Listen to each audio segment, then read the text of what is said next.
supporter plus longtemps. C'est pourquoi je les dépose à tes pieds. Prends-les s'il te plaît, Seigneur. Jésus, nous t'appelons. Jésus, oh Jésus, viens nous aider, s'il te plaît. Shalom, peuple de Dieu. Je viens aujourd'hui vous édifier au sujet de la révélation du mardi, au sujet de la révélation de mardi 29 juillet 2019. Le Seigneur m'a réveillé à 3 heures et il a établi un programme avec moi en fait depuis la fin de la semaine dernière. Et donc à 3 heures, il m'a réveillé à travers mon bébé. Il était dans les 2 heures passées. Donc à 3 heures, on a commencé à travailler parce qu'il m'a dit que il avait des choses à travailler avec moi. Et il était donc 3h28 lorsque j'ai commencé à prendre des notes. C'est alors que il m'a donné le passage d'Hébreux 10, verset 24 à méditer. Et là, pendant que j'étais en train de méditer, il m'a dit que cette nuit-là, lorsqu'il sonnera 3 heures, il faudrait que je sois déjà devant ma Bible en train de méditer, parce qu'il m'a donné ce passage avant de me donner cette consigne-là. Et c'est comme ça que je me suis mise à lire ce passage. J'étais en train de méditer là-dessus. Donc,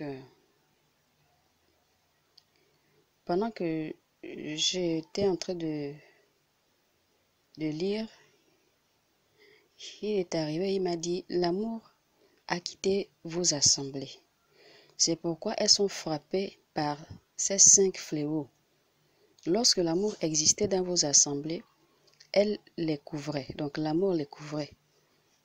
L'amour les protégeait ainsi de toutes sortes de fléaux. Mais vous avez fait en sorte qu'elles s'en aillent. Et il m'a montré les 5 fléaux dont il s'agissait, qui étaient symbolisés. En fait, il m'a montré 5 symboles qui représentaient les 5 fléaux. Voilà. Donc le premier symbole, c'était une bouteille de liqueur forte. Elle était vide. Et là, j'ai vu un groupe de chrétiens, hommes, femmes, jeunes comme vieux. Ils allaient à l'église, étaient vraiment zélés dans le Seigneur, mais ils cachaient dans leur cœur le péché d'ivrognerie en fait. Donc ces personnes étaient vraiment zélées dans le Seigneur, mais ils cachaient leur péché dans leur cœur. Le péché était l'ivrognerie en fait. Donc la bouteille en question symbolisait l'ivrognerie. Et ils avaient honte de le confesser, de peur d'être vus comme des chrétiens faibles. C'était des personnes qui avaient de grandes responsabilités dans leurs églises, dans leurs assemblées. Ainsi, malgré leur dévouement pour le Seigneur, ils n'ont pas pu être délivrés pour s'en sortir. Donc, ils sont restés ainsi, de peur d'être diffamés. Ils ont donc préféré se taire. Le Seigneur se tenait juste en face d'eux et leur tendait ses mains pour les délivrer afin de les rendre libres. Mais ils étaient trop aveuglés par leur ego pour le voir. Le deuxième symbole, c'était une corde rouge d'environ 8 cm. Le troisième était une paire de chaussures neuves. C'était une paire de chaussures à talons neuves. Le quatrième, c'était une liasse d'argent. Et le cinquième était une coupe pleine de sang. Et cette coupe était entre les mains d'un démon qui ne cessait pas de murmurer et de critiquer. J'ai vu ce démon se mettre à chuchoter aux oreilles des chrétiens distraits pendant le culte. Donc, il leur parlait mal d'un frère ou d'une sœur, ça dépendait, en utilisant leurs pensées. Donc, il injectait les mauvaises pensées à ces chrétiens qui étaient distraits là pendant le culte. Et pendant ce temps, ce genre de chrétiens-là croyaient que c'était le fruit de leurs propres pensées à eux. Et ainsi que c'est comme ça que le démon continue à les manipuler. Et j'ai vu ce démon avec cette coupe-là à la main, aller de chrétien en chrétien, profiter du fait qu'ils soient distraits pour chuchoter à leurs oreilles. Et à ce moment, une lueur noire quittait chacun de ces chrétiens qui approuvaient. Donc lorsque ces chrétiens approuvaient, il y avait une lueur blanche dans leur poitrine qui les quittait.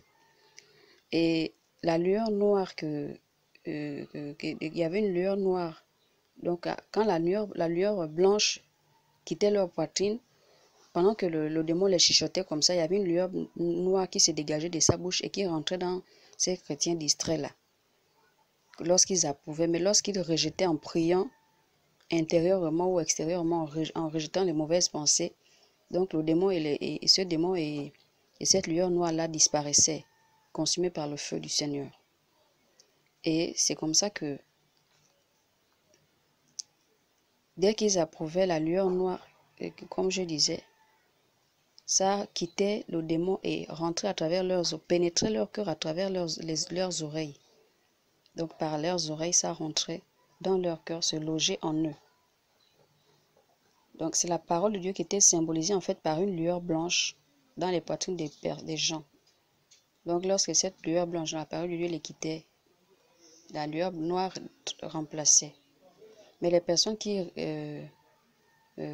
se mettaient en prière, qui discernaient que ce n'était pas leur pensée, qui discernaient que ce n'était pas leur pensée et se mettaient en prière pour chasser et détruire, anéantir ce genre de pensée-là.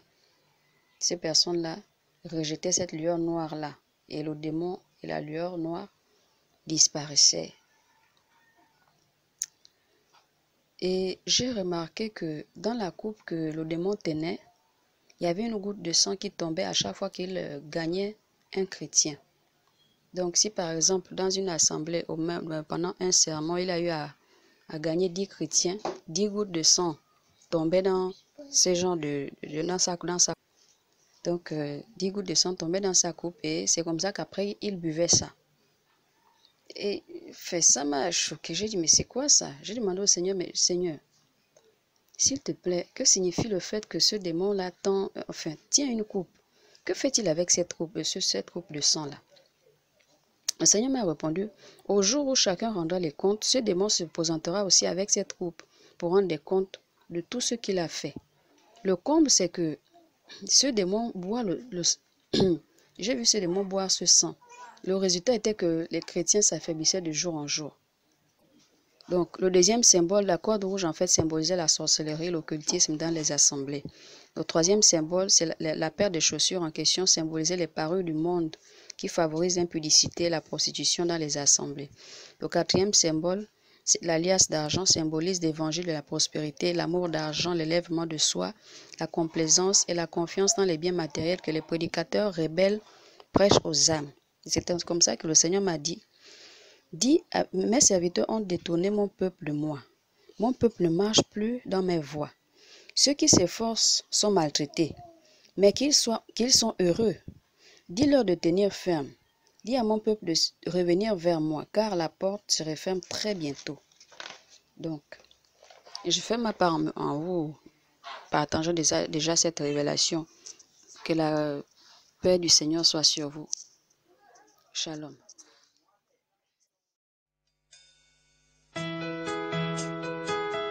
Seigneur, me voici seul, avec mes soucis, avec mes fardeaux. Mais je ne peux plus les porter plus longtemps. C'est pourquoi je les dépose à tes pieds. Prends-les s'il te plaît, Seigneur. Jésus, nous t'appelons. Jésus,